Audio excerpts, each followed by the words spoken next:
对，没有。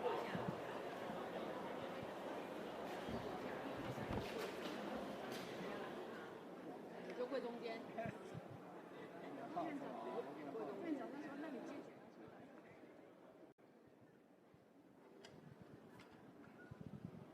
不能刚，不能刚。他走出来，第二根柱子你就讲话。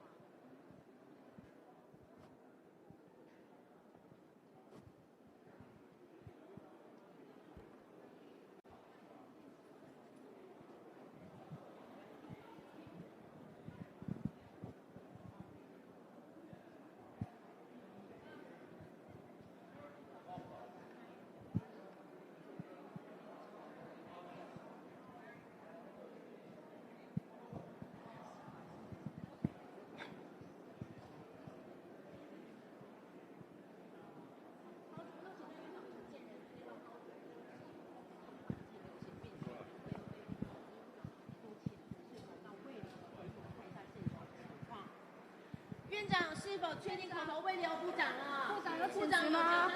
院长、部长有请辞吗？会担心要成为上任最短命的部长吗？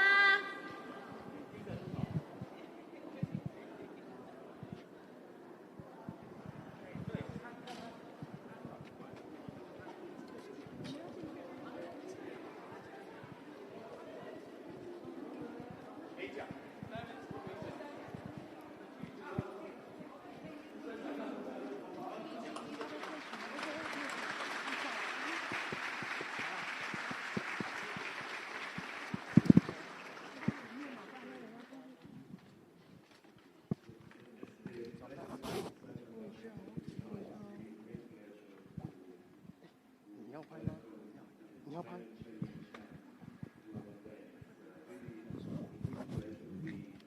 麦克还得靠近，我往下走。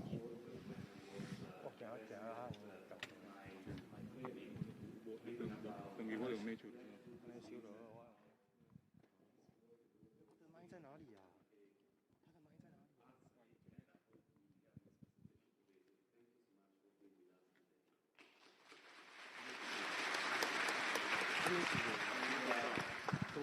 ？As the president of the society, as a member, I'm humbled to know that he was an active member of the society. He hosted a conference 26 years ago here in Taiwan, in Taipei, and so it's amazing to be in this role in a conference that has scientists and leaders like him in our ranks. I would like just to, before I leave the stage, to just say a word about the theme of this conference, which is connecting the East and the West, one health and one planet. And you read in the letters of the two co-chairs that this means also a focus on differences across the world, differences between countries and the differences within countries. We live in a world that is incredibly connected, that is incredibly wealthier than it used to be 100 years ago. Yet there are many of us who don't benefit from the wealth we have. And therefore it's particularly important that we tackle these themes. One of my colleagues, Dean Fried, at the Columbia University Medical School of Public Health, where I work, speaks about an epidemic of isolation, an epidemic of loneliness that undermines public health. And I think one of the messages we see here with the kind of welcoming of our host is that this is a place of friendship, this is a place of connection. This is the starting point to fight imagination and isolation.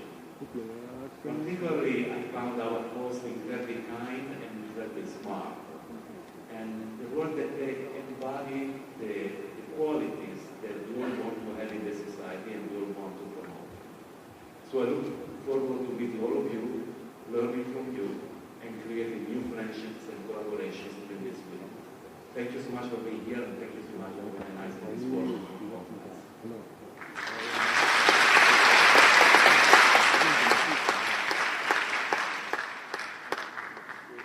Continuing with our distinguished lineup, we welcome the president of the National Health Research Institute, Dr. Hui Kang Situ, to give address. Good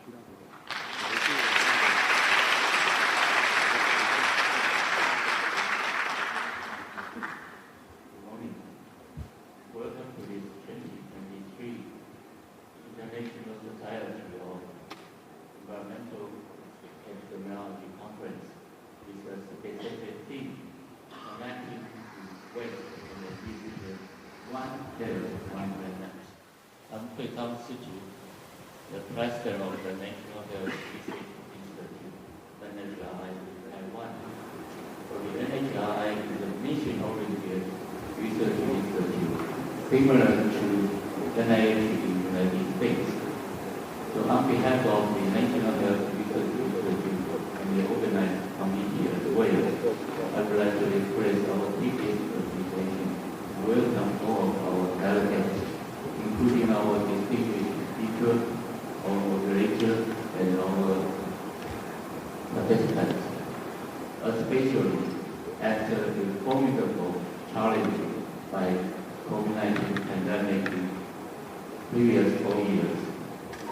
We are able to gather together here in Kaohsiung, Taiwan, to have a real meeting, which is very proud of ourselves. So the NHI was established in 1996, supported by Taiwan government, mainly by Ministry of Health and Welfare. So now we have 8 different research institutes and 5 research centers, including our National Institute of Environmental Health Sciences, National Institute of Infectious Diseases and Technology, and the National Institute of Cancer Research, and the Institute of the Population Health Sciences, Institute of the Drug Discovery and the Biomedical Engineering. And we also have the National Research Center for Geriatrics and Dermatology, and also the Research Center for Neuropsychiatric Disorder and Technology. So in the past 2 decades, the NHI contributed a lot in the advancement of biomedical science in Taiwan, but also the health policy decision, the clinical practice, care, and the augmenting the well-being of the individual and the communities in Taiwan. So we are very lucky. 3 years ago, we invited Professor Huang Dongchen, who is the chairman of the organized committee. So he moved from National Taiwan University College of Public Health to NHI, and he served as the director in our National Institute of Environmental Health Sciences. So Professor Chen and his team are making very good progress to integrate the resources in Taiwan and also to promote the environmental health sciences. So we believe the synergy between the diverse international collaboration will be the cornerstone for our commitment to promoting the environmental health sciences. So for this 2023 conference, I can realize how much work Professor Chen and his team workers has been done. So I will propose here, please join me to give them a big thanks.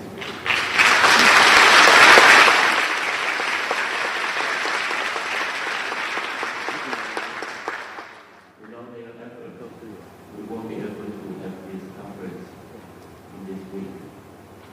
So we also believe this conference will provide an excellent platform to let every participant to foster the dialogue, to enhance the idea exchange, and to set up the basic collaboration, and eventually make very good progress in environmental health sciences.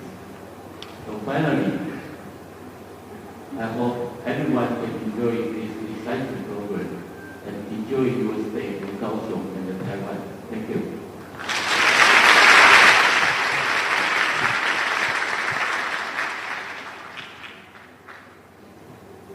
Thank you, Dr. Sipu. Our next guest needs no introduction in the city of Kaohsiung. Please join me in welcoming the Mayor of Kaohsiung City, Ji-Mai Chen, to say a few words.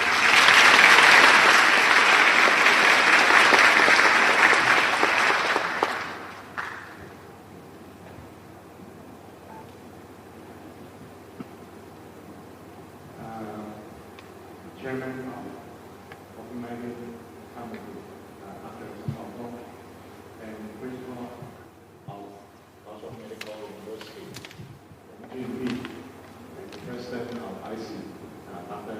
Paul and Dr. Sipu, and Premier Chen. Good morning, everyone. I can tell a small story because Dr. Baodong and Yang Jimmy and me, we are all students in Czech. He knew order to give the warm reception to all delegates because 25 years ago, he also the chairman, the IC, host in Taipei. So it's a great honor for me to host the conference of 2023. I know the main theme of this conference will give our many inspiration and achievement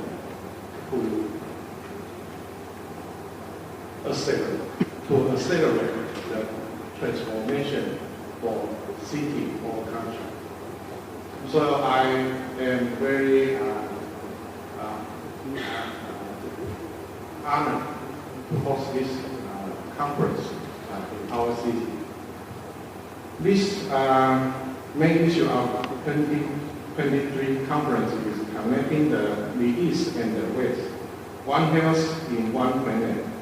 One health in one planet emphasizes the complex and interdependent relationship between human health, animal health, and environmental health. We are dedicated to exploring areas such as environmental health, exposure assessment, occupational health, and climate change. I think these issues are crucial as they not only affect our individual living environment, but also involve global public health and sustainable development. So it's a great honor for our city because we are the first local government to pass the Net Zero City Management Self-Government Ordinance on June 28 this year. Follow the central government announced the Climate Change Response Act this year.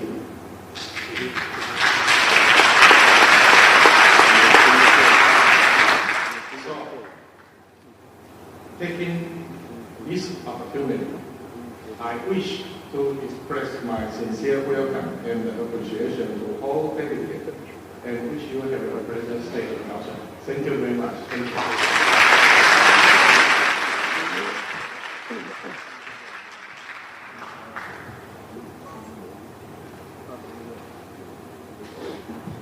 Thank you, Mayor Chen.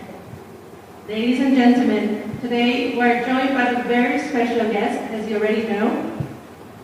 I'm thrilled to announce the arrival of the premier of the Executive Yuan, Jianren Chen. Dr. Chen previously served as the Vice President of Taiwan before assuming his current role as the premier. He is also an esteemed epidemiologist with international recognition.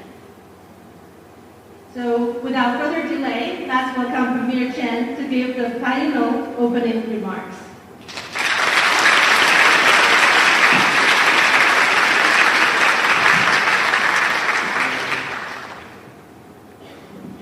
Honorary Chairman, he was the former president of National Health Research Institute in Taiwan, and Mayor Chen Qingman, one of my best students, and also the chair Chen Haozhou and co-chair Yang Junyi. I also taught them when I was in National Taiwan University College of Public Health. And also the Andrea, the president of IC, and all our distinguished guests, ladies and gentlemen. Good morning, everyone. On behalf of the Executive Yuan, I would like to express my heartfelt welcome to all the experts, scholars, and ladies and gentlemen from around the world who have gathered in Kaohsiung for the 35th annual conference of IC. And Kaohsiung is my hometown, and Kaohsiung is also famous as the cradle of tropical medicine because Dr. Patrick Monson carried out his very famous study here, and he found that for malaria in humans is transmitted by mosquitoes. And Patrick Monson went back to Hong Kong and set up this Hong Kong College of Medicine for Chinese, and now become the University of Hong Kong. And he returned to London and set up the London School of Tropical and Hygiene and Tropical Medicine. When he retired, and he gave a speech, and he said that the cradle of tropical medicine in the world is Kaohsiung. So welcome to Kaohsiung.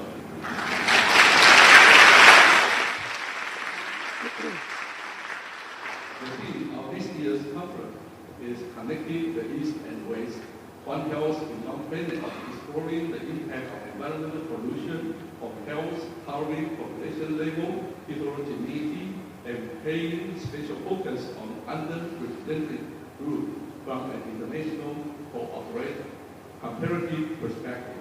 The topic included environmental epidemiology, precision health, public policy, planetary health, climate change, One Health, enterprise disrupting technical, urban health, and children's environmental health. And I saw that I see many of my good old friends are in this audience. I would like to say hello to all of them. There are about 1,500 people from 65 countries are participating in this conference, including those from Canada, the United States, Australia, France, Germany, the United Kingdom, Japan, South Korea, Malaysia, Singapore, and Thailand, and so that I do not mention all the countries you're from. And a total of 1,387 research papers were presented and displayed. I think this is surely the world's largest scale international academic conference on environmental health. The knowledge and insights shared by experts around the globe at this conference will contribute to our growing understanding of environmental health and the development of effective risk management strategies with facilitating global cooperation. So allow me to take this opportunity to thank you all for your dedication to the field of environmental health. And in Chinese, 有你们真好, it means that it is really wonderful to have you to engage in environmental health, to protect the human health. Thank you very much.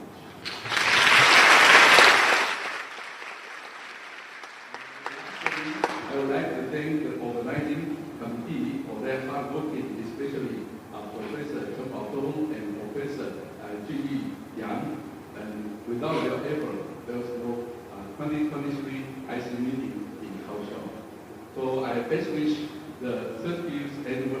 annual conference of IC in 2023 a huge success, and everyone stays in peace, joy, and health. Thank you very much. Thank you. Thank you, Premier Chen. Ladies and gentlemen, with the opening ceremony successfully concluded, we're now ready to dive into the wealth of knowledge and insights of our first keynote lecture. Let's once again welcome the Premier Chen to give the keynote speech.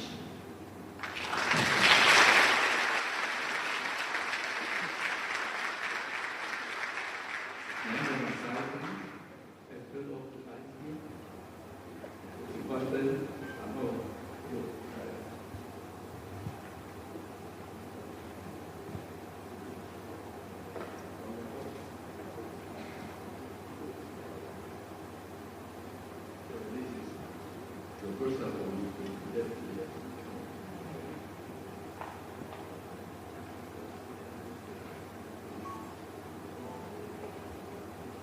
that's right.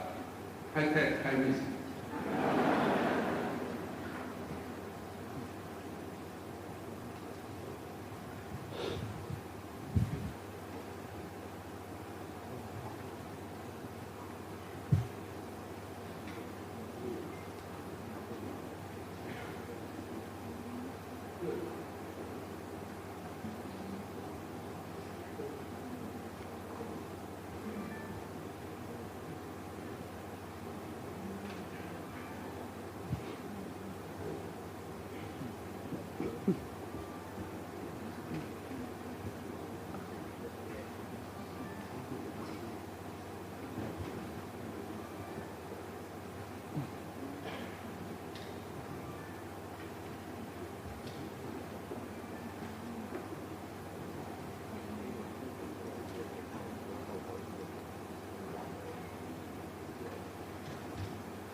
I'm going to give a talk around 30 minutes, and I will try to leave around 10 to 15 minutes for the discussion.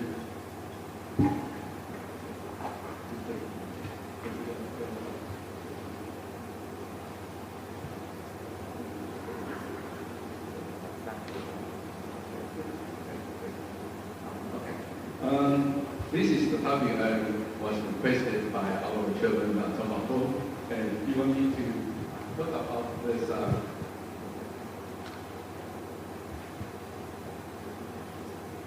about the epidemiology and public health policy decision.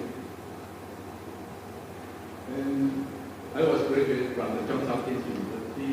I've engaged in environmental and environmental study for more than 40 years. Based on my research institute is in molecular and genomic and epidemiology. The first one is the multiple health stages of local exposure to arsenic in drinking water. This is short name is a practice disease study. And the second part of my research is dental history and liver cancer risk prediction for chronic hepatitis B and C. And you can find our studies in review, HBV and SCV study. And we also engaged in molecular and genomic biomarkers of biological agent-related cancers. There's a gene environmental interaction for this nasopharyngeal carcinoma and for stomach cancer, and also this cervical cancer. And fortunately or unfortunately, I have been invited to serve as a public servant to the people in Taiwan. So I try my best to apply the epidemiological methodology to this public health policy and also for other public services. And I was appointed as the Minister of Health when there was a SARS outbreak, and then Minister of Science and Technology tried to upgrade our science part for high-tech industry, including the semiconductor manufacturing and also the promotion of basic translational research. And I was elected as the Vice President, and also now I'm a Premier. And this is very difficult to serve people in Taiwan as a public servant. So I always say that academic research is my purpose. And Black disease is an endemic cerebrovascular diseases caused by arsenic. It was identified in late 1950s. And as you can see, this patient had this slight gangrene of his left foot, and also this unfortunate victim have amputated this affected part. And the breast disease patient, they not only have this kind of cerebrovascular diseases, they also were affected with arsenic-induced bone diseases and the skin cancer. And these are the cases in Taiwan. And when I was invited to visit Bangladesh and also the West Bengal of India, I also found some few cases of so-called breakthrough diseases. You can see this hyperkeratosis and also hyperpigmentation affected heart. And at that time, breast disease is a mysterious disease. It needs epidemiology, such as you, to identify the cause of the diseases. And fortunately, my professors and National Taiwan University College of Medicine, they organized a team, so-called breast disease research team, including Professor Chen Gongpei, Professor Wu Xinyin, and Professor Zheng Wenbin. And they went to this countryside, and this is a patient of breast disease. At that time, people living there are poor. They use this living in this kind of house. And the diseases was found to cluster in southwestern Taiwan, in Jiayi County and Hainan County, including most importantly, 北南雪甲布袋一组 and Xiayin. There's 5 townships here. And the reason for that, why the people have affected by this breast disease, after the study by Professor Pei Chen and Wu Xinyin, they found that local people, they use artesian well water. They use bamboo pipe to dig into the ground and to reach the country to 200 meters deep on an artesian well. And they use this kind of water for daily drinking.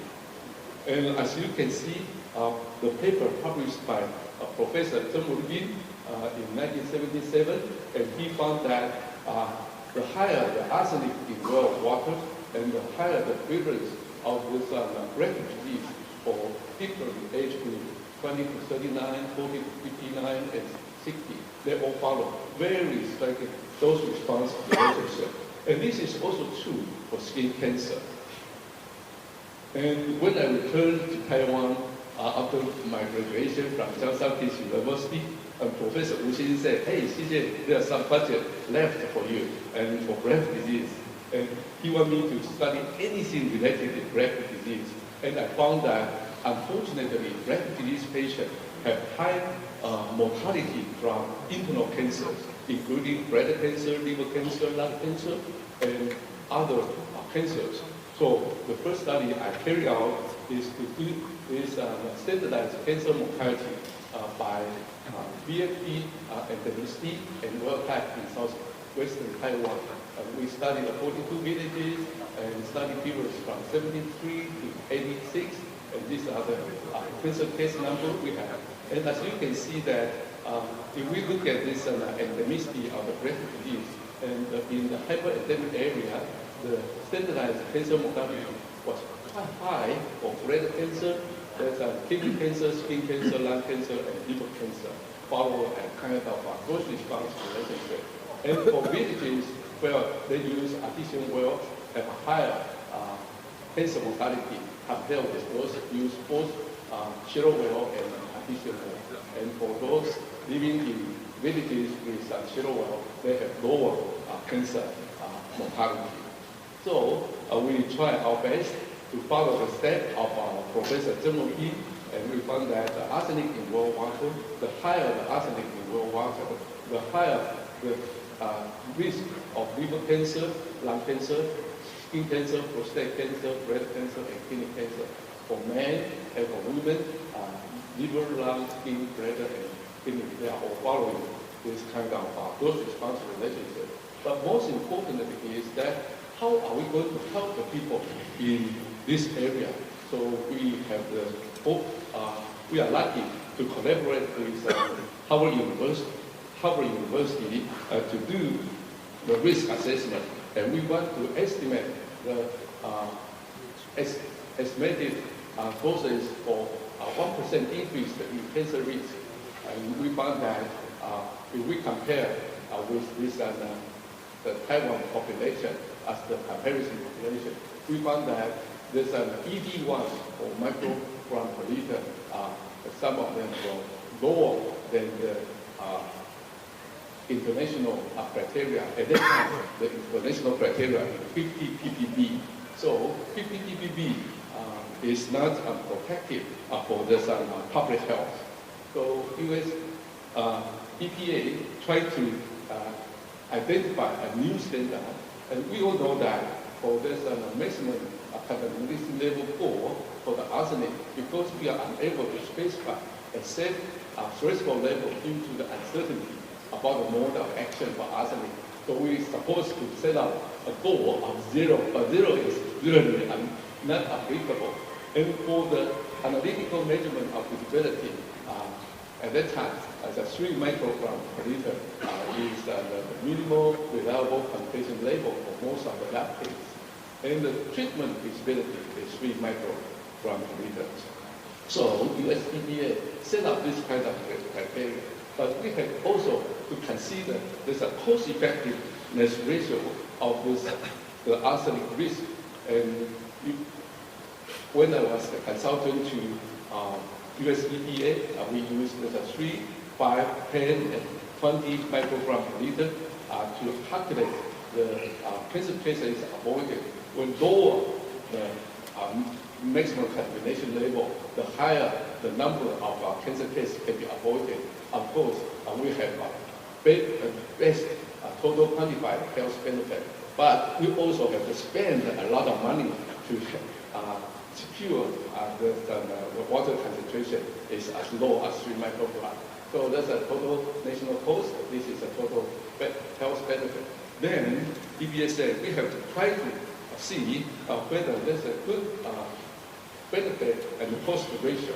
And finally, they found that for this 3 microgram, 5 microgram per liter, 10 microgram, and this seems to be more feasible. So they finally proposed that to use 10 microgram per liter as the standard of arsenic in drinking water. And by 2000, in this early 2000s, EPA announced it will adopt the standard of 10 microgram per liter. And it was effective in this 2002, and compliance date is 2006. So now, Taiwan's misery has led to set up of a new international standard for arsenic in drinking water. And in Taiwan, we try our best to mitigate this chronic arsenic poisoning through this supply safe water, monitor arsenic in food and drugs, and also control of industrial contamination, sanitation, our working environment. And we also carry out health surveillance for exposed population and reporting and registration of poison victims. And I would like to show you this our recent study, and you can see that these are the first couple from 1913. Before they used this artesian well water, and this is 1977. We studied the age group of 60 to 64. As you can see, before they adopted this artesian well water, there's no difference between the PFP endemic area and non-endemic area. Then the gap gradually increased when people started to adopt it to use this artesian well water. But after 1960, when artesian well water were abolished, then you can see the gap is closing. So it's a kind of evidence to show that when we remove this artesian well water from daily drinking, and then we can close this to lower the risk of different types of cancers in the endemic area. And this is the story that environmental epidemiology is really useful for this public health practice. And Taiwan was country with cancer, high cancer risk, and cancer has been the leading cause of death in Taiwan for 40 consecutive years. And as you can see, this when we based on ICD-10, and you can see from 2008 and 2020, malignant neoplasm was much higher than other causes of death.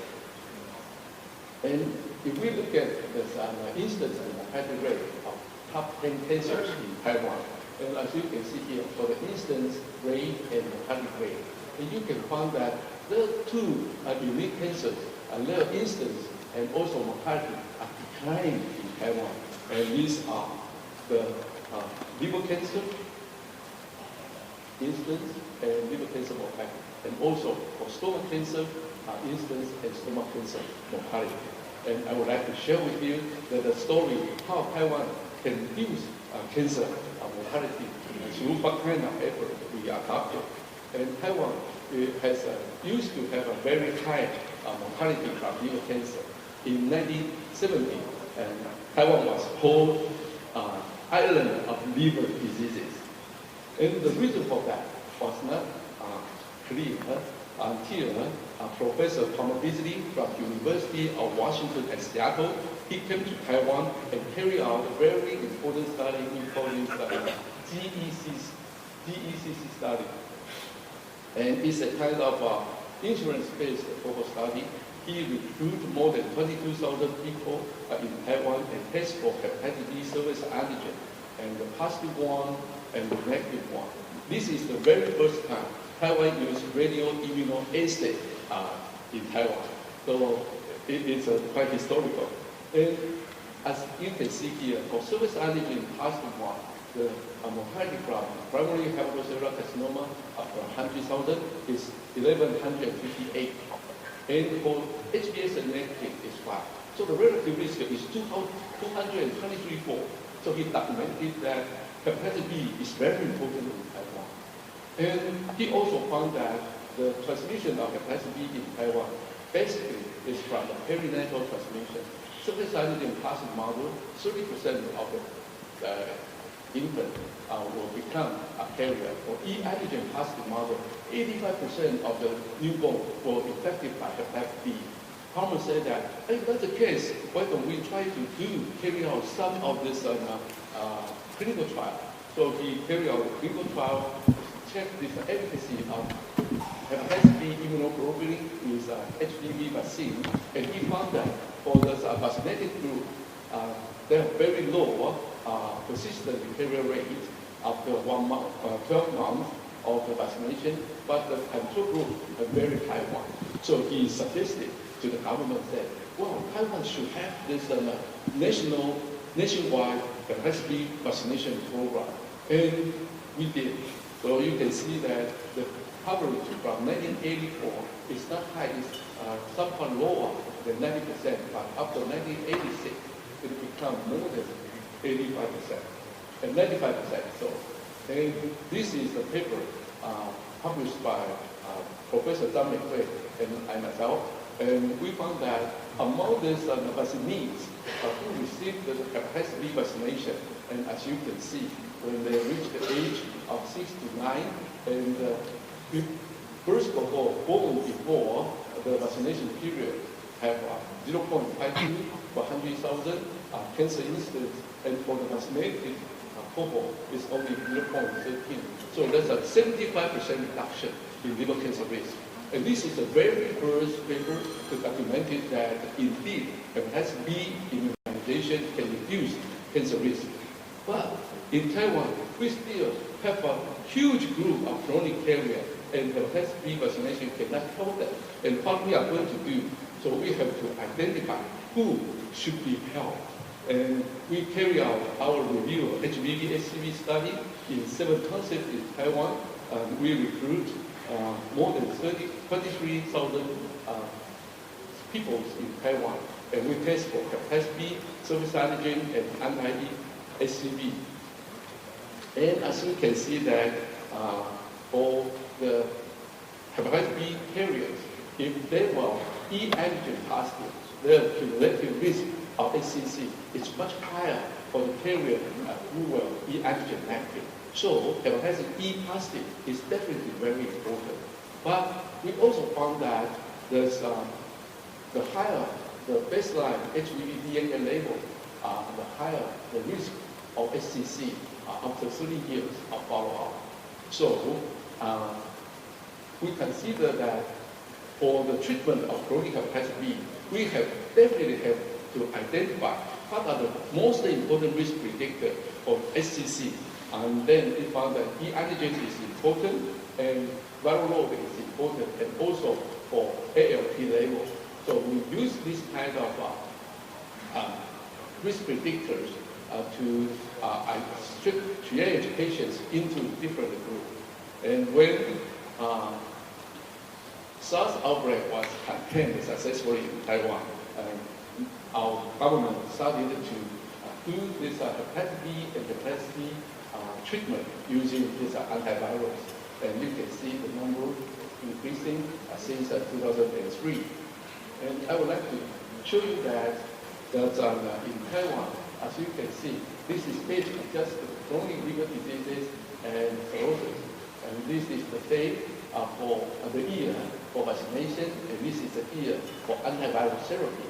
And you can see that there's a gradual decline of mortality from liver diseases, and this is for hepatocellular carcinoma mortality, and this is for instance. And if we compare different periods, this is 1993 to 2003, that's before the implementation of antiviral therapy in Taiwan, and this is 2014, 2018, and you can see for chronic liver disease and cirrhosis, for SCC and SCC mortality and incidence, there's around 50% reduction in this liver cancer incidence and mortality. And we also checked this the vaccination efficacy. This is the first cohort born before the implementation of national vaccination program, and compared with 2007 to 2011, and you can see here, there's around 80% reduction in liver cancer. So we found that indeed, this kind of antiviral therapy and hepatitis B vaccination are very useful to reduce the liver cancer in Taiwan. When we joined this Cancer Moonshot 2 proposed by President Biden, that's a Cancer Moonshot 1, and then we collaborate with NCI in the United States to have a Cancer Moonshot 2, and we expected to reduce the 50% of liver cancer mortality in Taiwan in 2050 through the effort of this screening and treatment of the chronic carrier, and also implement this hepatitis B immunization. And as you can see here, according to our calculation, for males, we can reach 50% reduction in mortality from current level of this liver cancer. And by 2046, we can reduce 50% liver cancer mortality for men, and for women, it can be reached even earlier. By 2032, we can have 50% reduction. And stomach cancer in Taiwan is also very high, and is related to Helicobacter pylori infection. Although the Helicobacter pylori infection are not very high compared with China and Japan, but we still have high level. So we set up our so-called Taiwan Global Consensus Report for the treatment of Helicobacter infection, try to lower the risk of gastric cancer. And you can see after this SARS outbreak, Department of Health implemented Helicobacter pylori infection treatment and through our national health insurance. And you can see there's a gradual reduction in stomach cancer mortality. And based on our calculation, we try to reach this 50% stomach cancer mortality reduction by 2050. And according to our calculation, for men in 2039 and for women in 2040, we can reach the 50% reduction of the gastric cancer in Taiwan. So this is another case for there's a reduction of cancer risk through this treatment of chronic hepatitis or Helicobacter infection.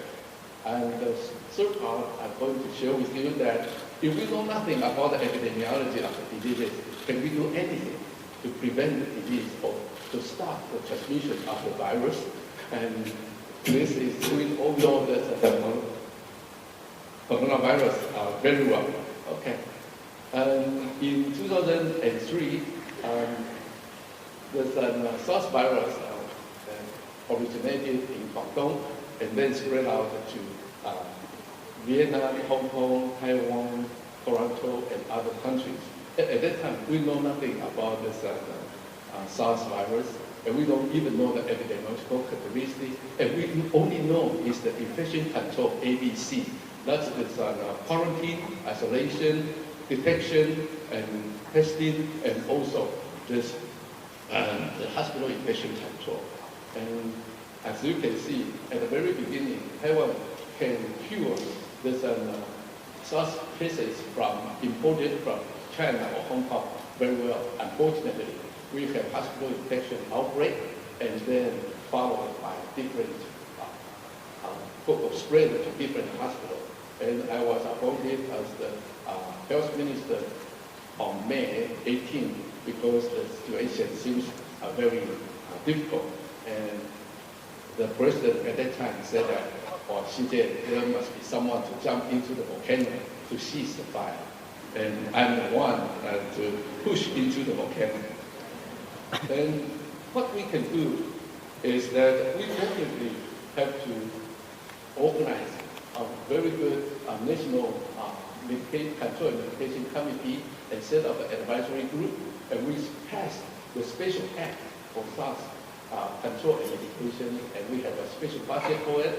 And we also set up this negative pressure room for isolation treatment, and we strengthen our hospital infection control, and we carry out contact tracing and all the cross-contact or home quarantine.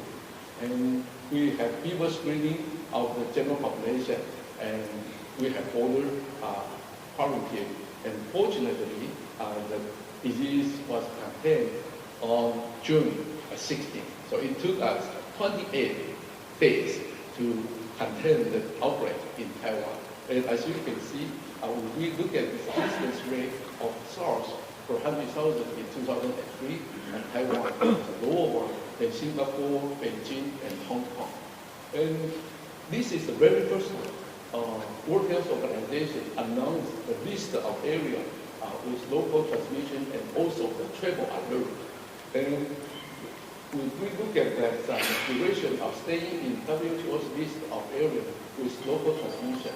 Vietnam, Hanoi has the shortest period, is 44 days, followed by Taiwan, and Taiwan has shorter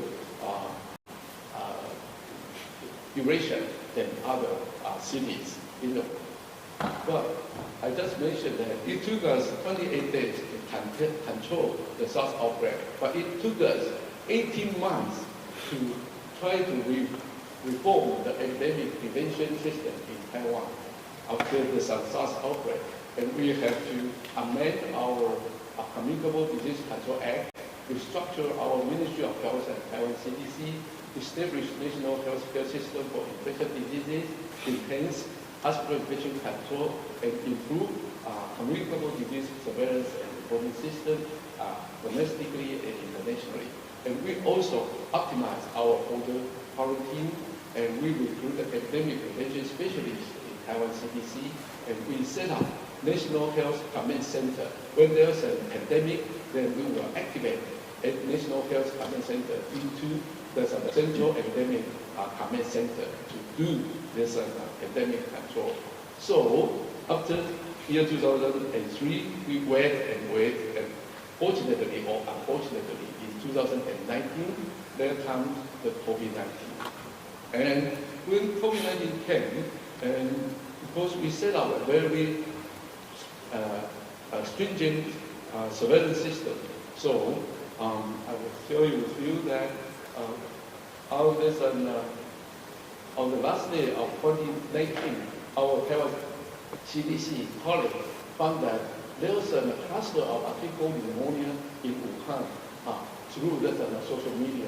So we immediately sent an email to form World Health Organization and China CDC, and we implement our onboard quarantine of passengers from Wuhan. And we also announced the travel alert, and the first case went to Taiwan on the 21st of January of 2020, and we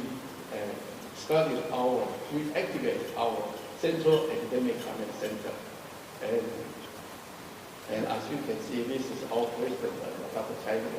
At that time, I was unfortunately the vice president, so I had to take the mission again. And for the COVID-19 containment, there are 3 phases everyone here knows quite well. But I'm going to focus on non-pharmaceutical intervention to prevent local transmission. And the aim is zero COVID. And since we know that we have no vaccine, we have no antiviral, the only thing we have is this RT-PCR testing and no regular testing as well. So the only thing we can do is strengthen our quarantine system. And there was no city lockdown, no mass testing, and we use ICT, big data, and AI technology to implement this epidemic prevention in Taiwan. And we have a very stringent border control, and we carry out a precise epidemiological investigation to collect the information of traveling, occupation, clustering, and also this contact history. And we can see for any kind of confirmed cases, we do this contact tracing and testing. For any close contact, we ask them to stay at home for 14 days. And we use digital fencing system, try to monitor isolated or quarantine person. And I would like to share with you, any inbound passenger come to Taiwan, and they will be asked to stay at the quarantine place at home or quarantine hotel. And we have e-fence system to monitor them. And we also provide very good quarantine services to provide meals and help them. If they need medical care, we even send them to the hospital. And for the inbound passenger, they are subject to home quarantine for 14 days. For the close contact and contact case, they need to be home isolated for 14 days. And there's a Money School of Oxford University. They announced this stringency index. And the stringency index is a composite index of based on 9 proposed indicators, including the school closure, working place closure, travel ban, and so forth.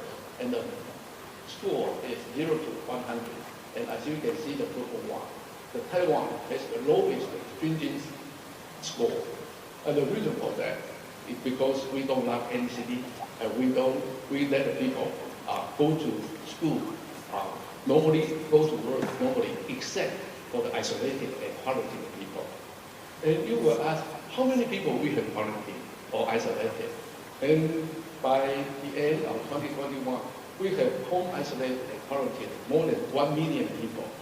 And among them, around more than 9,000 were found to be infected by the virus. Fortunately, when they found to be infected by the virus, they already been quarantined and isolated. So we don't need to worry about the spread of virus from them. And then when I have public hearing, joined this UK's parliament, and they asked me, how many people violated the regulation? You want them to stay at home for 14 days. How many people violated? This is around 2,000 people. That's 0.20%. 99.8% of quarantined people, they comply the regulation. They sacrifice their 14 days freedom. And then the people in Taiwan can go to school normally, go to work normally, and we have very good economic growth. And as you can see, this is the figure published by U.S. National Bureau of Economic Research, NBER. And from NBER study, they compare 40 countries in the world. That's by October 2020. This is the COVID-19 mortality. Taiwan has the lowest COVID-19 mortality. And Taiwan have the lowest GDP growth. So when we control this outbreak very well, our GDP growth is very good. So from 2020 to 2022, the 3 years cumulative GDP growth in Taiwan is the number one in the world. And as you can see here, this is cumulative confirmed COVID-19 tests per million. By November 30th, 2020, Taiwan has the lowest cumulative confirmed COVID-19 cases. And Taiwan also have the lowest cumulative confirmed COVID-19 deaths. And you can see that in addition to the COVID-19 deaths, we also, Oxford University also has published the estimated cumulative excess deaths from all causes of death for 100,000 during the COVID-19 period, and Taiwan was ranked as the second lowest one, next to New Zealand. So I would like to share with you that at the very beginning, we will try to control the COVID-19. We can see that it is very important for the people in Taiwan to have the open access to COVID-19 information. So our Central Endemic Command Center held daily press briefing. And this kind of effort will provide accurate information of the epidemic and also the regulations people have to comply. Then CECC quickly established its authority and earned the public trust. And public trust definitely is very important. People are no longer panic, and people are encouraged to follow the government guidelines and make them, people are less vulnerable to disinformation campaign. So I said that it's a kind of virtuous cycle of good governance and good citizenship. We have established that's 23 million that's heroes in Taiwan, that's the people in Taiwan. So science is not enough. Transparency, public trust, and solidarity are very important. And all these are the natural product of vibrant democracy. And we have shared our information to other countries, and we were once elected as this people who makes the world better, and that's the President Taiwan, and this is our Minister of Digital Science. And but when we will, this information will announce, and President Taiwan said that it is not a trio. It is the people in Taiwan, and solidarity is the key for the success of COVID-19 pandemic in our country. And this is the last slide I would like to share with you. This is a kind of type of story. This is 2002, and I was invited by the editor of Nature, and they want me to talk about how benchmark and public service can synthesize. And I told them that there are two lessons I learned. First one is scientific training teaches to seek out all the variables that might affect the system. Then we know all these possible factors we can reach with a very successful public health practice. So this is from our scientific training. So all of us are lucky to have this kind of scientific training. However, I also learned that science is never enough to bring about a thriving society. It takes trust, robust institutions, and also the social cohesion. And solidarity is very essential to inspire the public to comply with academic relations guidelines. And without solidarity, there cannot be effective border control, quarantine, contact tracing, and isolation. And the third lessons I learned is infectious and toxic agents have impact that lasts for decades. So long-range investment in scientific infrastructure pay off. But we have to take actions very quickly. With that, I would like to thank you very much for your attention. And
100万订阅大突破，台视新闻 TTVNews 感谢有你。